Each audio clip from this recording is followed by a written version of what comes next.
Esses são meus filhos, Lucas e Renato, gêmeos, nascidos em 1994. É isso mesmo, quando eu tinha apenas 16 anos de idade.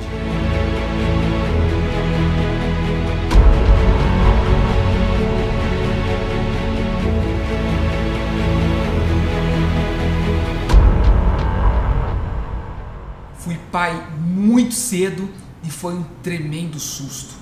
Por quê? Eu não imaginava ter filhos tão novos e ainda mais gêmeos. Eu era apenas um office boy, ganhava um salário mínimo. Então, quando eu comecei a ganhar meus trocadinhos, eu já tive que pensar em comprar fraldas, comprar roupinhas, mas além de tudo isso, a maior responsabilidade da minha vida estava por vir. Confesso para vocês que foi um momento muito difícil quando eu soube que era gêmeos, que eu soube que eu ia ser pai aos 16 anos. Eu tomei um choque, mas eu resolvi encarar como o maior desafio da minha vida. E encarei.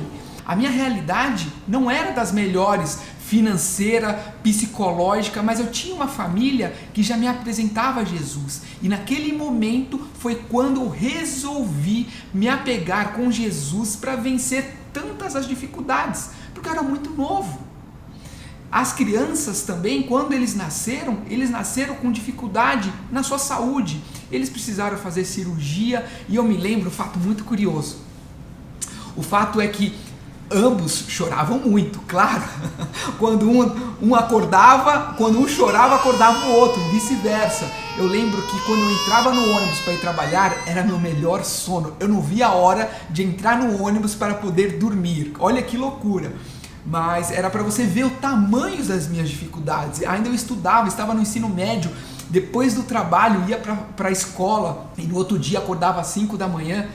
Mas é isso, comecei a vencer as dificuldades e quem mais me ajudou foi eu estar firme com Jesus. E tive muitas experiências difíceis, muitas experiências alegres.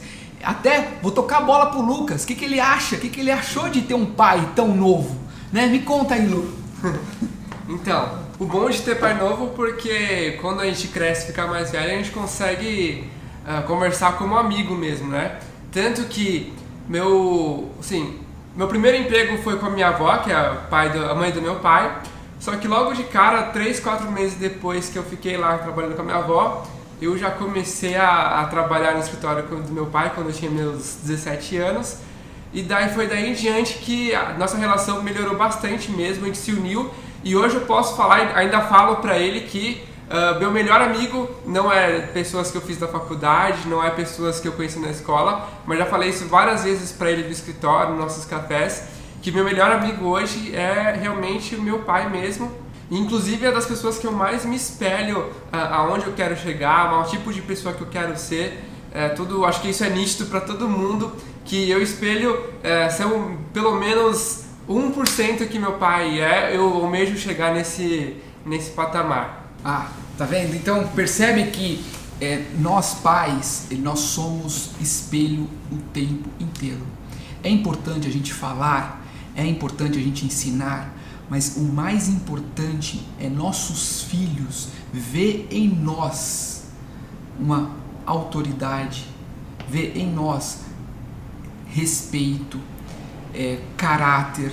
Então você que é pai, você que é mãe, é muito importante a sua postura no seu falar e muito mais no seu falar, no seu posicionamento. Do meu lado esquerdo está o Renato, gêmeo do Lucas, também advogado. Ambos se formaram em Direito, passaram na OAB e são excelentes profissionais. Então você percebe que vai seguindo. Qual tem sido o seu exemplo com sua família? Qual tem sido o seu exemplo para os teus filhos? Fica atento, eles vão te seguir. Então cuidado aonde você tem colocado seus pés, a sua vida, porque eles vão te seguir. E o Renato aqui, não sei como que ele pensa, deu como pai. Conta para nós, Rê. Eu acho que assim, foi muito legal ter tido pai novo, né, cedo, porque você consegue perceber até quando você fica mais velho, as dificuldades que foram. E um exemplo claro pra mim é quando eu precisava, eu aprontava, acontecia alguma coisa e eu precisava ser disciplinado. Na hora eu pensava, nossa, vou ser disciplinado, me deixava esperando no quarto um tempão até ir lá falar comigo. E eu lembro que todas as vezes, sem exceção, a disciplina era mais ou menos o seguinte: olha, você errou nisso, nisso, nisso, nisso, você me deixou chateado por causa disso e deixou Deus chateado também. Então antes você vai pedir desculpa pra mim, vai pedir perdão pra Deus e depois eu vou te disciplinar por causa disso. Então a gente sempre soube os motivos de ser disciplinado e tudo mais. E até um fato engraçado, quando eu tinha uns 16, 18 anos, eu lembro que a gente conversando sobre isso, ele falou: eu sempre deixava você esperando pra passar raiva, que eu não queria te bater, eu queria te disciplinar. Então isso é muito importante, você ver, depois de velho, conseguir entender, velho assim, né? Depois de mais velho, você conseguir entender os motivos, que cada escolha, cada atitude tinha um motivo por trás. E o que ele falou no começo é bem verdade, de voltar atrás, pedir perdão também dos erros, a gente também pedir perdão para ele dos erros que a gente comete. Eu acho que isso foi muito importante e é uma das coisas que eu levo muito pra mim, não engolir o orgulho de ser, mas ele que errou comigo, então o problema é dele, ele que se vire, ou então expor os motivos pelos quais você está chateado, pelos quais você quer um pedido de perdão. Eu acho que isso molda muito o caráter da gente, moldou, e é um dos espelhos, um dos reflexos que hoje eu procuro ter na minha vida. Inclusive, depois que... hoje eu sou pai também, então o Ari já é avô. Verdade. Então depois que eu virei pai, aí você percebe mais ainda o tanto de sacrifício que é necessário para cuidar bem de uma criança. É isso que quando eu tive filho eu tinha 21, meu pai tinha 16. Então imagina o tanto de renúncia que não teve, muito mais do que eu tive para poder criar os filhos com educação, enfim. Então você aprende e você vê na prática o quanto que o exemplo importa e o quanto aqui o pai da pessoa, os pais têm que renunciar se quer ter um bom relacionamento e um bom contato com os filhos. Verdade, gente. Olha quanto ensinamento eles traz para mim. Então, você que é pai, aprenda a aprender com seus filhos. Tenha um espírito ensinável para você aprender. Olha, depois de 20 anos praticamente, eles me ensinam o quanto foi bom a ser disciplinado. Eu não costumo usar a palavra bater. Eu não quero bater e não bato em ninguém. Eu quero ensinar. E o ensino exige disciplina. É esse que é o meu objetivo e meu foco, até para disciplinar minha filha, que hoje tem 6 anos. Então o que eu tenho que fazer? Primeiro, eu não posso estar com raiva. Tá? Se você está com raiva, não vá. Passou a sua raiva, que nós somos humanos, nós podemos ficar com raiva. Passou a sua raiva, vai lá e explique para a criança o que aconteceu, o que ela desrespeitou a mim, ou ao próximo, ou à mãe, ou a algum familiar, e também a Deus. Depois que você explicou, você vai disciplinar sem nervoso. Disciplinou, deixa ela quietinha lá, assim que eu fazia com eles. Deixou quietinha, depois você voltava lá, orava e saía do quarto se amando. Percebe o quanto foi bom, o quanto foi ensinável? Hoje ambos reconhecem. Claro que lá quando eles tinham 6 anos, eles não queriam, óbvio, né? Mas o quanto é importante. E você pai, você mãe, aprenda a renunciar pelos seus filhos. Esse que é nosso maior chamado. Né? O Lucas, por exemplo, ele tinha algumas manias que hoje eu dou risada, mas antes era um tratar psicológico. Ele, quando era pequenininho, ele era loirinho, bem loirinho, cabelo lisinho, aqueles... Tigelinha. Todo mundo achava ele lindo e a primeira coisa que chegava, ai, que cabelo lindo! Passava a mão no cabelo dele. O que acontecia, Lu? Pulava igual uma pipoca. Chorava, fazia birra. Meu, era incrível. Tava os dois, o Lucas e o Renato, um ao lado do outro. Todo mundo chegava no cabelo do Lucas e passava a mão. Esse menino pulava. pulava e fazia maior escândalo aonde que a gente estivesse. O que eu fazia? Já trabalhava o psicológico dele antes de sair de casa. Lucas, eu vou proteger seu cabelo. Lucas, mas se alguém mexer no seu cabelo, conta até 5, não faça nada. Então são coisas que a gente precisa se adaptar, né? E depois veio a adolescência. Não foi fácil a adolescência. O Renato, eu vou pedir pro Renato contar uma história aqui, que eu fui buscar ele na festa. Eu tinha falado que não, daqui a pouco eu apareço. Conta aí, Renato, como foi aquele dia lá? Foi uma festa que eu tinha ido, acho que eu tinha uns 13 anos, e eu falei pro meu pai, assim, pai, eu vou com o meu amigo tal, que ele conhecia, a gente vai voltar a tal hora, assim, assim, assado, eu vou dormir na casa dele. Deu o horário, meu amigo chegou e falou assim, preciso ir embora, porque meu pai tá embaçando aqui e tal. E aí ele foi sozinho, eu fiquei. Eu e o Lucas, a gente ficou. Só que quando ele chegou na casa dele, que era em frente à casa da minha avó, quem tava esperando o meu amigo não era o pai dele, era o meu pai. Meu pai colocou ele no carro, me leva lá. Meu pai chegou de pijama na festa. De samba canção, pijaminha, samba canção. Uma regatinha. Cadê o Lucas e o Renato? Entra no carro agora e tal. E foi uma das maiores vergonhas que eu passei, mas eu hoje, olhando para aquela festa que eu estava, quando eu tinha só uns 12, 13 anos, era uma festa para adulto, não era uma festa para mim. Moto passando, foi bem constrangedor, mas hoje eu vejo que muito provavelmente foi um livramento meu pai ter me tirado daquela festa. Pois é, e você estava lá também, né? Tava lá. Sentiu vergonha? Foi assunto da escola um mês, só isso. Percebe o quanto o pai ele cuida, o pai ele vai atrás. Eu não sei se foi a minha melhor reação de sair de pijama, colocar um amigo dele no carro, ir atrás da festa, andar na festa, pegar os dois, colocar no braço. Mas foi um momento de cuidado, de explosivo que eu tive por saber que eles não estavam no ambiente adequado pela idade deles. Na hora, com certeza eles ficaram muito bravos comigo. Com certeza eles foram piada pela escola. Porém, cá estamos juntos, felizes, vencendo ainda. E também seguiram até minha profissão. Olha que legal, eles faziam rádio e TV. Fazia rádio e TV e eu sempre apoiei meus filhos fazerem a faculdade ou trabalharem no que gosta. O que você gosta? O que você se dá bem? O que você tem prazer de fazer? E começou o Renato fazendo rádio e TV, daqui a pouco o Lucas. E conta aí, Lucas, como que foi? O que você resolveu em não fazer rádio e TV? Conta pra nós. Então, bem na época da rádio e TV, meu pai dava aula em cursinho.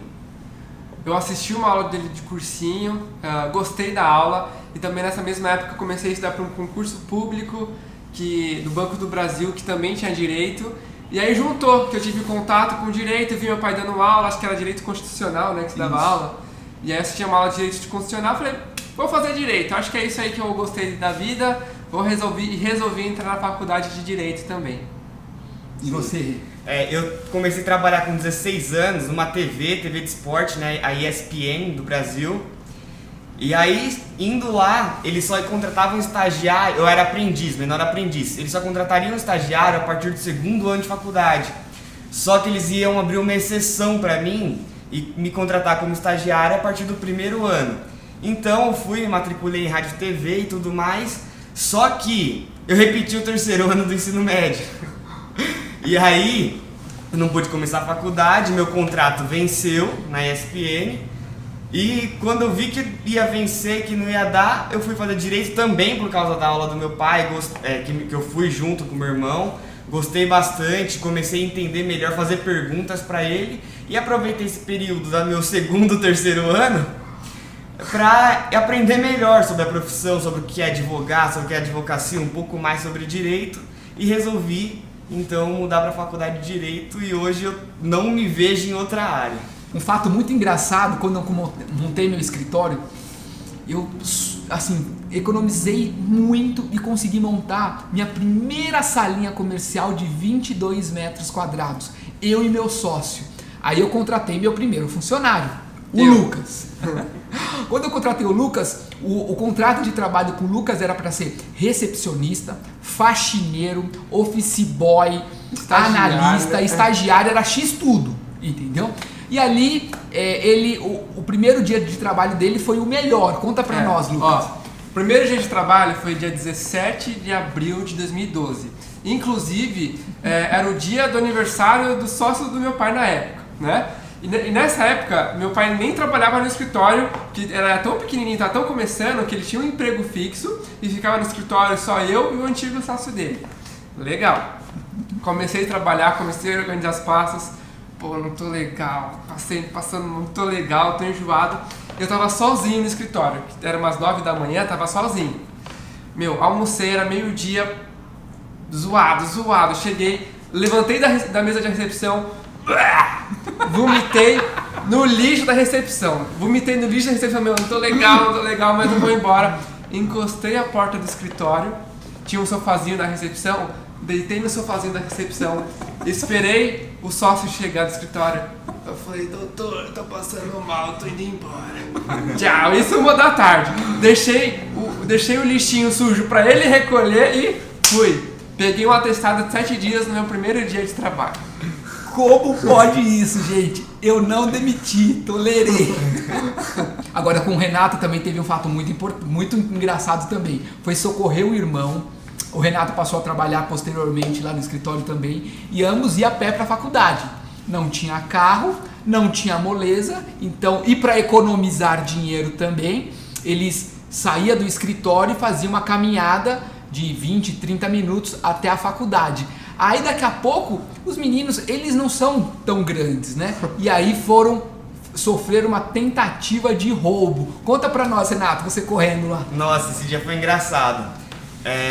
2 pessoas abordaram eu e meu irmão e falaram assim, ó, ele primeiro me abordou e falou assim, olha, eu tô armado, meu parceiro aqui atrás tá armado e dá seu celular e sua carteira. Eu olhei pra ele e falei, não vou dar. Na hora que eu olhei pra trás, realmente tinha uma outra pessoa abordando meu irmão. E aí eu fiquei com medo de realmente ter arma ou faca, alguma coisa. Dei meu celular pra ele, só que naquela época eu colocava minha carteira na mochila. E aí ele pegou assim, você não entendeu não? Quero sua carteira também. Eu falei, você não tá vendo que eu não tenho? Bem folgado assim. E ele, então dá seu relógio. Eu fiquei muito triste, que era o primeiro relógio que eu tinha comprado na vida, assim, bom. Dei pra ele, e aí ele falou, agora corre. Quando eu olhei pra trás, ele tava correndo. Eu falei, não. Peguei no braço do Lucas e falei, vamos atrás. E comecei a correr. Então, eu era bem gordinho na época, e o Lucas sempre foi mais magro. Eu deixei o Lucas pra trás de um jeito, comecei a correr, gritando, pega. No meio da sé, ninguém pegou, e aí eles se dividiram, né? Quando eles se dividiram, eu fui atrás do que estava mais perto. Nessa correndo atrás dele, ele escorregou e caiu.